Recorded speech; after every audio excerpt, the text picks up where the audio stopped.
Okay, Diburei Emuna, Chelek Beis, Daf Ein Hey, Siruch of Beis, 22. Gleich zum Rebbe, straight to Rabbeinu.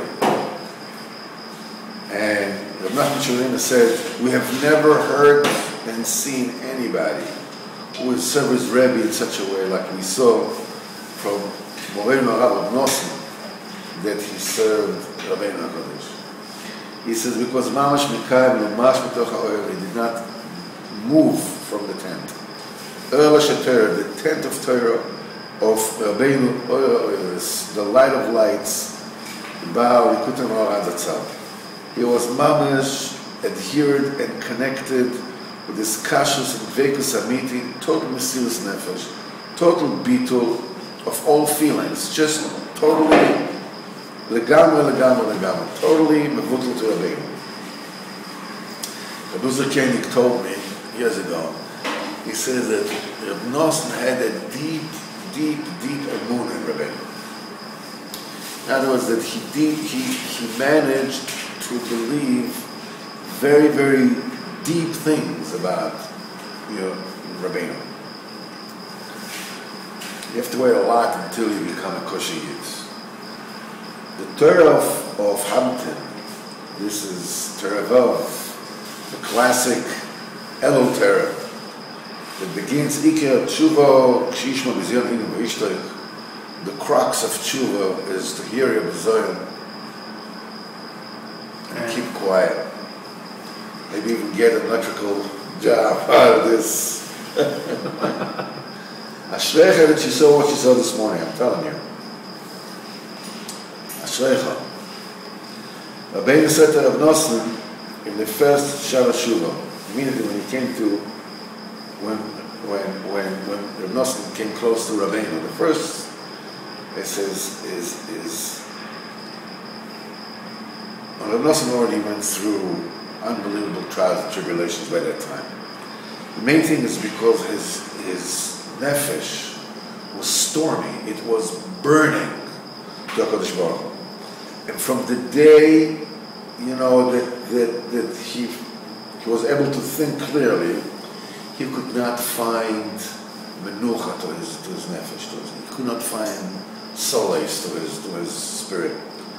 He even from the beginning of the way, he needed unbelievable ischaskus just to be able to hold on, Reb Nosson was the chosma, was the Eidim by David Tzvi Agodol, the great David Tzvi.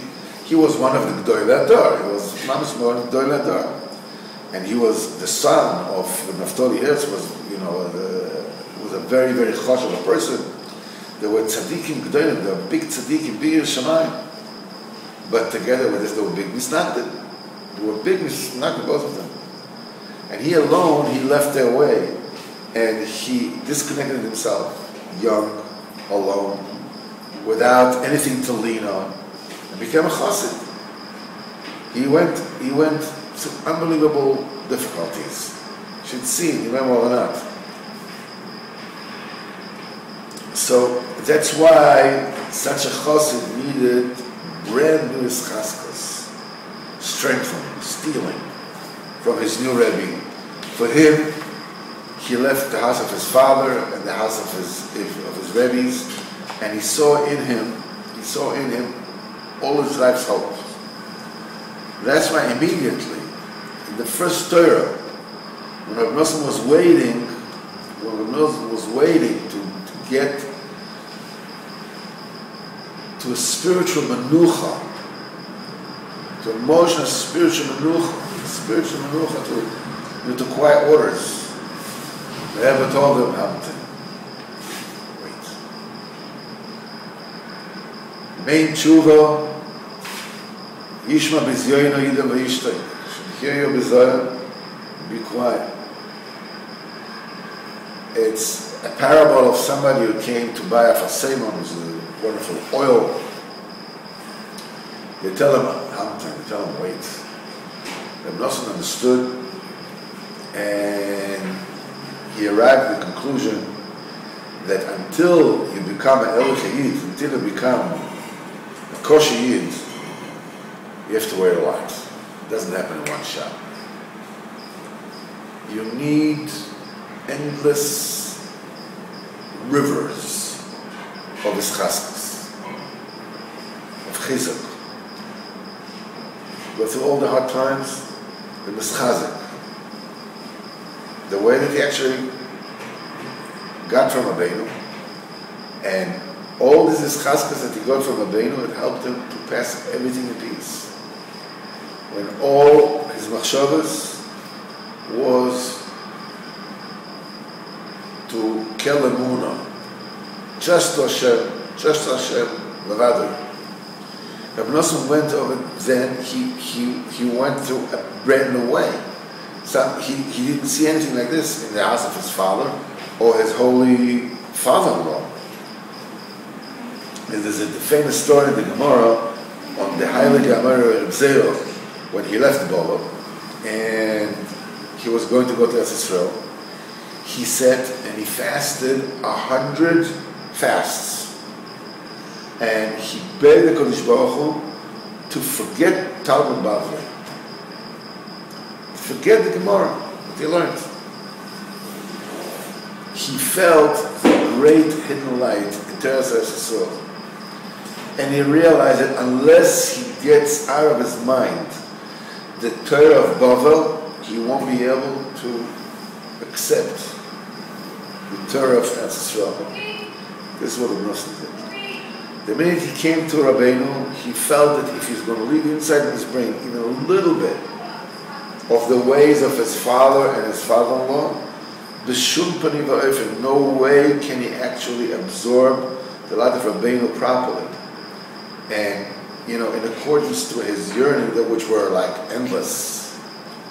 Enochinami, his father-in-law, was an unbelievable holy tzaddik, an unbelievable good. And the house of his mother and father was the house of Torah and Gdula, was both Torah and wealth. But Rabbeinu is inyan achad legam. Rabbeinu is a whole different thing. In order to be able to contain a Rebbe's light, you have to put aside everything that he knew. Everything that he knew. And everything that he lived up to that time. And Achenami is going to continue, give cover to his father-in-law and to his father in accordance to their greatness and their sanctity, by his own way in life. Now the Rebbe is going to guide it. He was totally bottled, totally cancelled out. Now Reb Nosson was like an unbelievable zchir, because his father-in-law, he was the son-in-law of a huge holy tzaddik, Diburei Emuna, and he himself came from such a family. He was zoicha, he merited to understand in the very beginning that Rabbeinu is an inyan achal legam. Rabbeinu is something else entirely. And his light is with no end, and his Torah is Torah Eretz Yisrael. That's the Torah of Eretz Yisrael, of the true Eretz Yisrael. So he left his yichus, his highborn, whatever it is, left everything. He had to be covered with the Rebbe's light.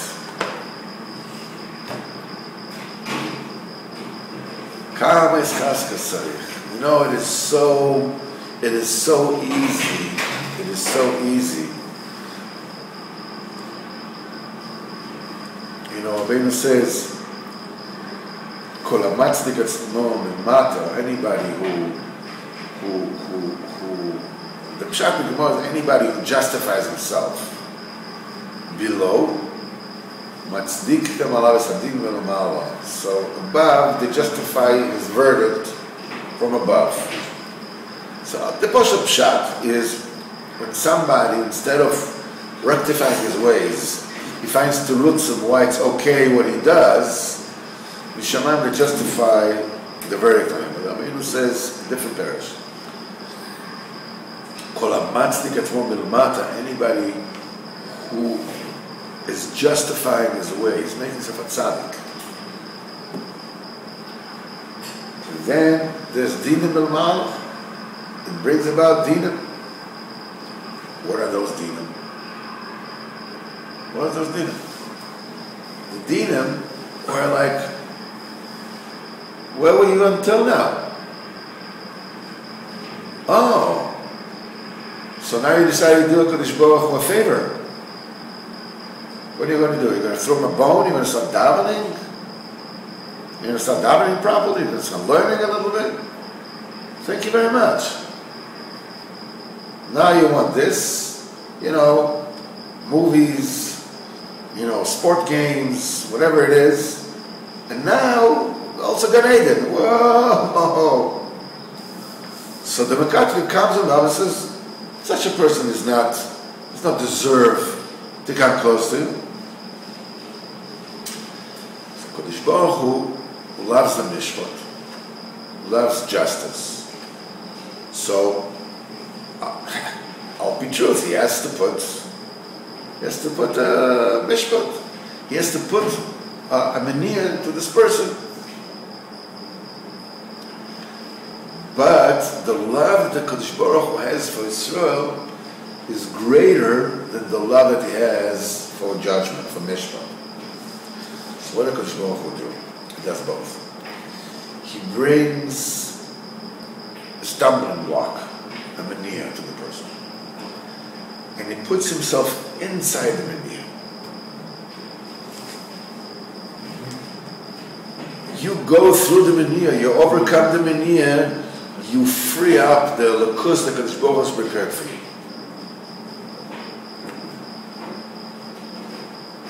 The menir is a great chesed because otherwise you wouldn't know what are you supposed to do now. Okay, I'm learning. I'm davening. What now?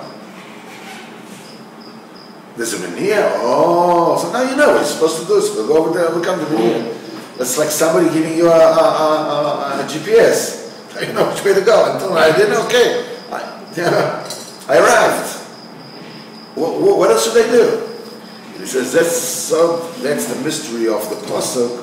When it says "Vayanu ha'am v'yamdu merochok," and the am, the people, the folk, they moved and they stood afar. Moshe nigash el ha'rofel, he stepped into the fog, into the darkness. Asher shama Elokim, there is inside the cloud, inside the darkness, this is where Hashem is. When it says anybody who is a B'chinas Am, which is, I'm from, what do you want from me? Just down today, finished. When they see Menias, they move, they stand back. Whoa, I didn't bargain for that. Leave me alone. Moshe, somebody who's B'chinas Moshe, or one of his people, he stepped into the cloud, into the menir, into the darkness. Why? Asher shama Elokim, the Kodesh Baruch Hu is in there. Hashem should give us the Emuna to accept with serenity and with happiness everything that we cannot change, as they say. He should give us Emuna and courage to change everything that we can. Should give us the seichel, as they say in the serenity prayer, should give us the seichel to tell what we can change and that which we cannot change, because it's not so simple to know the difference. But the first thing is to accept the things that I cannot change. And the first thing I cannot change is who I am and the way I am. Who I am, the way I am. Many times, yeah, you can change the way you are, but over time. It's not, you can't just flip it over. Our wives has to change from today to tomorrow. Like, why can't you do this? But even they don't mean it.